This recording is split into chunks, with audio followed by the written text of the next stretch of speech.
बात क्लीशे है लेकिन कुछ सच भी है कि जब इंसान को किसी चीज की समझ नहीं होती, उसे हमेशा तब भी यकीन होता है कि उसे मोहब्बत हो गई है। सो उसी उम्र में, यानी जब 15 या 16 बरस का था मैं, तो मुझे भी किसी से मोहब्बत हो गई।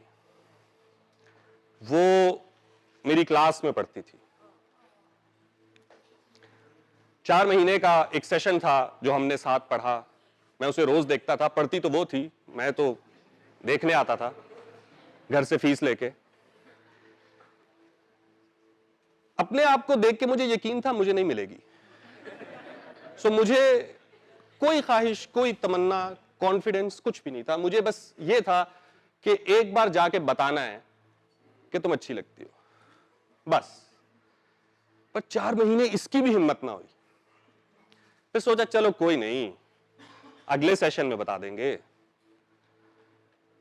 अगला सेशन उसने किया ही नहीं। वो एकेडमी छोड़ के चली गई। हम फिर भी जाते रहे कि शायद मिल जाए। उसके बाद नहीं मिली वो। उसको खोने का दुख नहीं था, बस ये मलाल रह गया कि पता तो देते। 6 बरस बाद जब मैं यूनिवर्सिटी पहुंचा, मुझे वो दोबारा नजर आई। वक्त गुजर चुका था, हम बदल चुके थे, और वो मेरी सीनियर भी थी क्योंकि मैं उसके प्यार में फेल हो चुका था।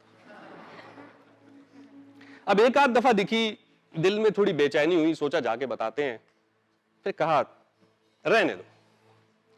यूनिवर्सिटी ऑब्वियसली सुबह सबको टाइम पे जाना होता है, लेकिन मेरे घर के पास यूनिवर्सिटी की बस नहीं आती थी, वो बहुत दूर से उठाती थी। तो हम इस जिद में कभी लिफ्ट लेके जाते थे, कभी कोई दोस्त पिक कर लेता था, कभी टाइम पे पहुंचते थे, कभी नहीं पहुंच पाते थे। वापसी अलबत्ता जब मैं आता तो मैं यूनिवर्सिटी की बस में आता, और यूनिवर्सिटी की बस में एक बंदा बैठा होता जिससे मुझे शदीद चिढ़ होती थी, क्योंकि वो वापसी पे सारे रास्ते ये कह रहा होता था कि जब हर रूट की बस लोगों को घर घर उतार रही है, हम क्यों नहीं, हमें तहरीक चलानी चाहिए। कल हम सब रजिस्ट्रार ऑफिस जमा होंगे, वीसी से मिलेंगे, ट्रांसपोर्ट ऑफिसर से बात करेंगे, हमारे साथ नाइंसाफी हो रही है। मैं रोज उसको देखता, मैं कहता अभी जाने देना यार, थोड़ा सा टाइम है, क्यों बोर करता है। लेकिन वो बजिद रोज, एक रोज वो कागज लेकर आ गया, उस पर एप्लीकेशन लिखी हुई, सबके साइन, और मुझे कह रहा है कि तुम भी साइन करो। मैंने कहा चलो साइन तो कर सकते हैं। साइन करके उसको दे दिए। लड़के वगैरह गए जो सियासत में आमतौर पर दिलचस्पी लेते हैं या अपने हकूक के हवाले से मुतहर्रिक होते हैं, वो गए और उन्होंने वो बस हमारे रूट पे मंजूर करवा ली। और वापसी जब मैं बस में आ रहा था तो उसने बताया कि कल से सबको घर से बस उठाएगी। मैं खुश हो गया। अब मैं यूनिवर्सिटी की बस पे ही यूनिवर्सिटी आने लगा, पर एक दिक्कत हो गई। और वो दिक्कत ये कि जैसे ही मेरे रूट की बस यूनिवर्सिटी में दाखिल होती, एक और रूट की बस एन उसके सामने आके खड़ी हो जाती। यहां से मैं उतरता, वहां से वो उतरती। अब रोज दिखाई देने लग गई।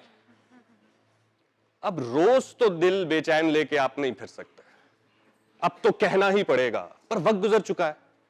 फिर एक दोस्त ने हिम्मत दिलाई, उसने कहा कौन सी मिल जानी है, बता तो दे। मुझे आज भी याद है, अपने माथे पे हाथ रख रहा, कहते इसको नहीं बताया तूने। सो एक दिन मैं हिम्मत करके चला गया, मैंने उसको बताया, मैंने कहा अगर तुम्हें याद हो मैं आया करता था, पढ़ता था, तुम मुझे अच्छी लगती हो। कुछ दिन हमारी बात हुई, दोस्ती हुई, पर हम दोनों मुख्तलिफ दुनियाओं के लोग थे। सो थोड़े से वक्त के बाद वो अपनी जिंदगी में मगन हो गई और मैं अपनी जिंदगी में मगन हो गया। मुझे उसके जाने का दुख नहीं है, बल्कि मुझे इस चीज की खुशी है कि कम से कम मेरे दिल में मलाल तो नहीं है ना, मैंने उसको कह तो दिया। पर इसमें आप एक शख्स को भूल गए जो बस में रोज मेरा दिमाग खाया करता था कि यूनिवर्सिटी की बस को लेके चलो। आज अगर वो मुझे मिले तो मैं कहूंगा कि मैं तुम्हारा दिल से शुक्रिया अदा करना चाहता हूं कि तुम्हारी वजह से कम आज मुझे वो मलाल नहीं है।